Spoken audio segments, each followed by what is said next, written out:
one, everybody. To end it all, Metroid Prime 4 Beyond 2025. There's a lot to talk about here. So many different things. The thing I want to start with, though, Roger Percorni, the second this ended, he came in here and he's like, why would they call it 4 and Beyond? Like, why have both? Great call. And I totally agree with that. Because but then, But you know why? there's a rational. Why? Because like they want you to know it's 4. But I feel like that's a bad thing. Yeah. For them. Yeah, I think I feel like the right move is for them to pretend it's a new franchise almost. You know? Like it's Metroid, but like 4 implies you need to know 1, 2, and 3. You know what I mean?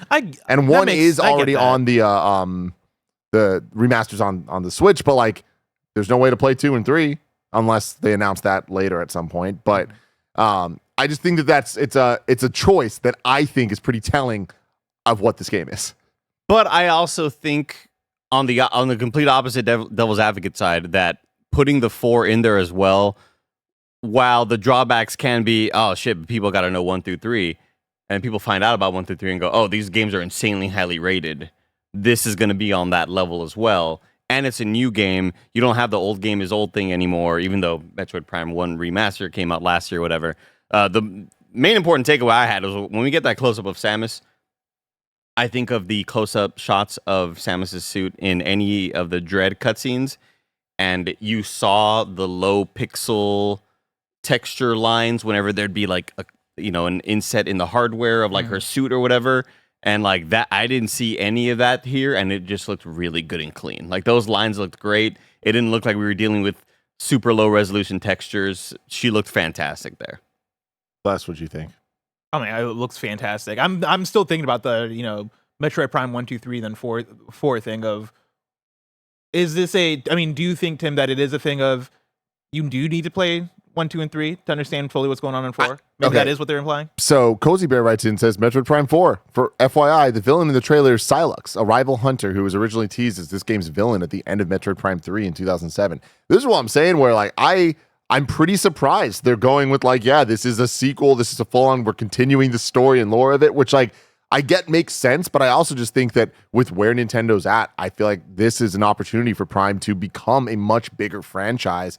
And in the same way that Breath of the Wild kind of like was like, yeah, there's games that came before it, but Zelda, and I know Zelda's different than Metroid, and so far everything's kind of been in one canon, but it hasn't all been great. Metroid Other M exists, and like that's canon to it all too. This could be them creating the hype, because leading into whatever date this releases in 2025, those 2 and 3 remasters will drop, and that's even more sales that you could have to say 4 is coming out. That's going to be a really, really big title. This thing is going to be massive. We are telling you all how important this is right now. Adult gamer with disposable income. 2 and 3 are also coming out, and that bad guy, let's see how this all ties together. I also wonder how much this goes back to our conversation that we're having yesterday during our predictions about how Metroid fits into Nintendo's IP ecosystem, where Metroid just doesn't perform as much as a Mario, Zelda, Kirby, Luigi. Like, you list like all the top Nintendo IP, and like you look at the top selling Metroids, and they just don't perform like that, even though for the hardcore fan base, Metroid is one of the bigger franchises, right? There's a passion and excitement around Metroid. I think maybe the decision was made of, hey, for this one, let's just focus in on the fan base. Like, let's not worry about selling 10 million. Let's not worry about making Metroid Prime into like the big, brand new, like trying to reboot it essentially. Let's look at what we did with Other M, which was like, hey, let's try something different. Let's try something fresh, new. And like how much people hated that. Let's do the opposite. Like, let's focus on the fans and give them exactly what they want, and it'll do what it does. But hopefully maybe that fan base does prop it up and make people go, oh shit, like maybe I'm not a Metroid person, but maybe I do got to play Metroid Prime 4. And that's exactly it. Yeah. I wanted to be clear. I personally am incredibly excited about this. I kind of feel like it might be the wrong call in terms of trying to make Metroid a bigger franchise than it is. I also just think that maybe they tried that and it wasn't working out, and that's why development restarted, and they're like, you know what? Let's not overcomplicate this. Metroid is what it is, and on the Switch, it can be more than it's ever been, as proven by Metroid Dread being such a high-selling game for the Metroid franchise, right? I feel like this is going to outsell that, just because of the style of game that it is. But I also think, looking at this, the things that get me excited, I don't think are going to blow the minds of modern gamers out there because it looks like Metroid Prime. It looks like you're scanning things. There was a lot more OG Halo 1 through 3 campaign elements in a lot of what we were seeing there, of like walking through corridors and there's like kind of action set piece things happen around you and explosions and stuff that feel kind of like predetermined as opposed to like actively like happening. And I love that stuff, but it's definitely of a different time. And you look at this and I don't think it's going to be like, oh man, Nintendo has a first-person shooter. It's like, no, Nintendo has Metroid Prime, and this is the 4th installment in that.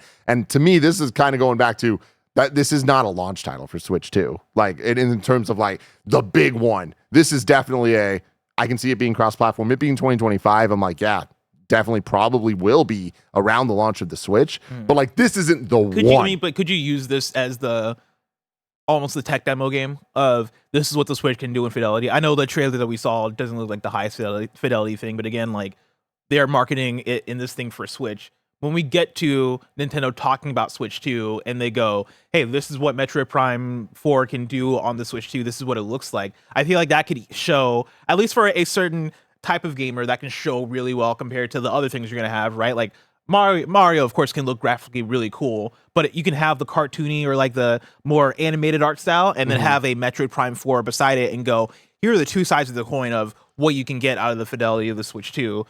Maybe that's what they're waiting for. Maybe that's when we're going to get like here's a mind-blowing sequence featuring a huge monster that you're going to fight and like use that as the thing to blow people away and maybe get more of that Metroid excitement from the people that might not necessarily be the Metroid Prime fan base. Maybe that's the strat. It could be, the way to. I think you're right. A way to showcase the hardware better, in the way that we saw, that one super realistic looking Zelda. Sort of like visual the tech demo. Yeah, Wii U one. Was that GameCube? Wii U. Well, there was a GameCube had one as well, but yeah. This episode is brought to you by Shady Rays. Get ready for the season ahead with quality shades built to last. Our friends at Shady Rays have you covered with premium polarized shades that won't break the bank. Shady Rays is an independent sunglasses company that offers an unrivaled product that's just as good as any expensive pair we've worn. Durable frames and world-class optics for all outdoor adventures. With an extensive array of styles and colors, you're bound to find the perfect pair of Shady Rays sunglasses. Y'all know I've been outside in the sun a lot playing Pokemon Go, and it's such a great experience wearing Shady Rays when I am out and about looking dope. Every pair of sunglasses is backed by lost or broken replacements. If you lose or break your pair, even on day one, they told us they will send you a brand new pair, no questions asked. Exclusively for you, Shady Rays is giving out their best deal of the season. Head to shadyrays.com and use code KF20 for $20 off each pair of polarized sunglasses. Try for yourself the shades rated 5 stars by over 300,000 people. This episode is brought to you by Harry's. I always hate when I buy something and then I talk to someone else and I realize I way overspent and they got it for cheaper. It's happened to all of us, but getting ripped off is no joke, especially when there's razors involved. The people at Harry's were tired of seeing everyday people paying way too much for low quality shaving products. So they found a way to make beautifully designed razors without laughably high prices. You can get better designed and better value grooming products made by a company that forged their own path in the grooming industry. Harry's has been keeping me looking right for years, and you already know I'm going to count on them for a high quality shave for my wedding. Highest customer satisfaction in the shaving industry. No risk trial. You don't like your shave? No worries. It's on them. Convenient subscription options that allow you to cancel at any time, and you can stop getting ripped off. With Harry's, you can get a shave that's a cut above the rest. Get started with a $13 trial set for just $3 at harrys.com/kindafunny. That's harrys.com/kindafunny for a $3 trial set. This episode is brought to you by A Better Paradise. From the writers of the Red Dead Redemption and Grand Theft Auto series comes the new immersive audio fiction podcast, A Better Paradise, Volume 1 and Aftermath. Set in the near future, A Better Paradise tells the story of the ill-fated development of an ambitious but addictive digital game world project led by inventor and psychologist Dr. Mark Tyburn. As the advanced software they developed began to deliver unexpected and disturbing results, the team fell apart under strange circumstances and the project was abandoned. The game world and the super intelligence within were discarded, left dormant and undiscovered. Until now. I listened to episode 1 on my way to work today, and the thing that stood out, of course, are the performances, but then as an audio drama fan, it was the use of monologues. There's a whole bunch of talking here as it sets up the world that is not that far from us in the timeline and also not that far from us in the technology, which is disturbing, but I'm quite interested to see where it goes. A Better Paradise is out now and available everywhere you get your podcasts. Go listen today, and don't forget to follow A Better Paradise on your platform of choice to make sure you never miss an episode. I'm calling this right now. This game is not a launch title for the Switch 2. I don't think so either. Wow. This game comes later in the year. Later in Oh. 2025? Yeah. Oh, I see what you're saying, but it still comes to Switch 2. Yes, Okay. and Switch. So End of 2025. I think the opposite. I think this is I'm with going Barrett. I don't think it'll be a launch title. I think this game will come out in the first half of 2025. I don't think our Nintendo follow-up is going to be until later in the year. Ooh, interesting. There's something about the Donkey Kong date of like being January, like if they were to do March again for the Switch 2 or whatever it is, like I don't know. There's a vibe I'm feeling that I don't think we're going to get the success until later. Nintendo doesn't care about that stuff, though. Nintendo puts out the games over like cross generations over always. I could see I'm this. just feeling the vibe. I could see this coming out to Switch 1 early, like February or March or whatever. And then they hold on to the Switch 2 port until like 2029, 2030.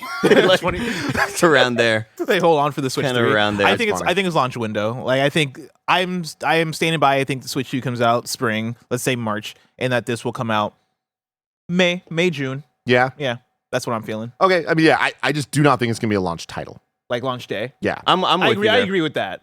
Yeah, I think launch day is going to be like the you're doing a Mario. Or you're think- doing yeah. something like that. I think it's also a really cool way, like Bless was mentioning earlier, to kind of that game that that came out a couple months ago that everybody loved. Here's how it looked then. Here's how it'll look on the Switch 2. I think that's the best way to showcase visuals. I don't think it comes out. I think it comes out day and date on both, whatever that looks like. I don't think that it comes out first on Switch and then later on Switch 2. Oh, I'm with more of the Barrett line of thinking, Yeah. where I think it's early next year and then sometime later in the year. I mean, Whenever the Switch 2 launches is when it would be. yeah. I'm excited to play this, man. It looks awesome. Can we get the gameplay footage up again as I look through a couple of the super chats here? There's definitely hype for Metroid Prime here.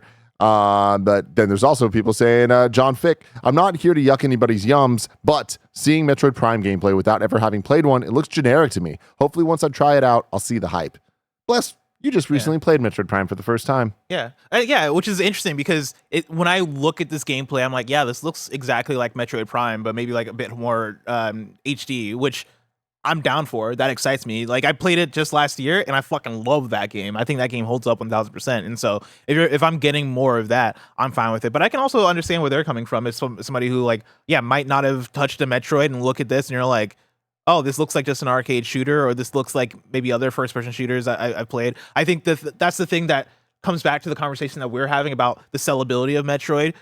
The joy of Metroid comes from the exploration and from like the Metroid elements of it, right? Getting a new ability, finding a new path, maybe getting to a boss fight or whatever. But those aren't necessarily the things that as a first-person shooter showing off in a gameplay trailer might make hit for a non-Metroid person, right? It's not Call of Duty where it is, let's walk you through the explosions and the fucking things and the building falling and you're sniping. Like, it's not necessarily that. For me, I look at this trailer and I'm like, oh, I get everything that's going on and this looks fucking rad to me, but I understand where they're coming from. Yeah, I loved your perspective on it earlier when you finally played through that remake. It was like, this is why everybody's so in love with this. This is why everybody's been waiting for part 4. This is why this trilogy is so beloved. Like you saw the light and you understood. I think I described it as like the Tetris effect, where there's this thing when you play Tetris that like you will see like you'll go through this like zone state where you just like you're fucking automatically and then all you see is the Tetrominoes in your sleep, right? Like there is just this level of obsession that you build in your brain. I had that with Metroid, where when I'm not playing Metroid, I am thinking about navigating the Metroid map. When I am playing Metroid, I am like in a zone state where I'm just fucking in it. And yeah, like that's where for me, that's where I was like, oh, I get it now. But it's hard to sell to somebody if you're looking at it as like a first-person shooter. Like I think you have to look at it. Not. You have to look at it more as just you're a shooting Metroid in game. first person, but it's a 3D Metroidvania. Yeah. You're not aiming for headshots and you are like strategically trying to avoid enemies, and kind of like this isn't like based on accuracy or anything like that. It just you snap onto the enemies. It's the memorization of like every room. You kind of like you kind of have a feel for where the exits are, where the things are that like your new ability will use. Like you memorize all this shit as you're playing, and like that is the game. Like that's like where the fun comes in, and that's not something that you can like illustrate through a trailer. Even for me, like I've not played 2 and 3, and so I don't know how much more cutscene heavy it is, or how much more cinematic heavy it gets a little bit more. There's more characters in 3 specifically. Yeah. But not much more. And like, I don't think people are gonna get lost in the lore. And and like I don't even think you can use that stuff to advertise it as much, right? Like they showed a little bit, but it's like you can't really go that hard. I feel like with Metroid Prime 4, as far as like putting that stuff front and center, because there's only so much of it to go around. Yeah, I forgot. Andy, have you played Prime? No, that was the one that I was like waiting to hopefully get to by the end of last year, and I just ran out of time because I wanted to play it for like GOTY discussions, because I had played the Dead Space 1 remake for the first time. Like I'd never experienced Dead Space before, and that was my first time playing it. And it's one that I again had on the back. I bought that like it was, Nintendo always infamously will send one code to reviewers, and I was like, I want to buy this. I want to get to it. I never did. Unfortunately. Yeah, I mean, obviously. It goes without saying. Prime 1 is like, it's as good as play. Plus is saying and everything. But like at this point, it's like, I don't know, maybe just wait a little bit, to see what's up. Jump into how it Prime. looks on the new hardware. Yeah. Let's see what other super chats we got here. Melodic Quest says Zelda and Samus, girls get it done. There we go. You know who we didn't see as much? Link. It's not a moneymaker, man. It's not a moneymaker, man. Yeah. And then Casper says, will we get Metroid Prime 2 and 3 before 4 on Switch 2? I'm not convinced we're getting 2 and 3. I for some reason I just don't feel like that's a priority for Nintendo. At the same time, they'll do anything. They released Pikmin 3 and then they went back and released 1 and 2. It's like, all right, there's no rhyme or reason to how they do these things with the ordering. So we could, but I wouldn't expect it. Not seeing it here made me think that we're not going to get it.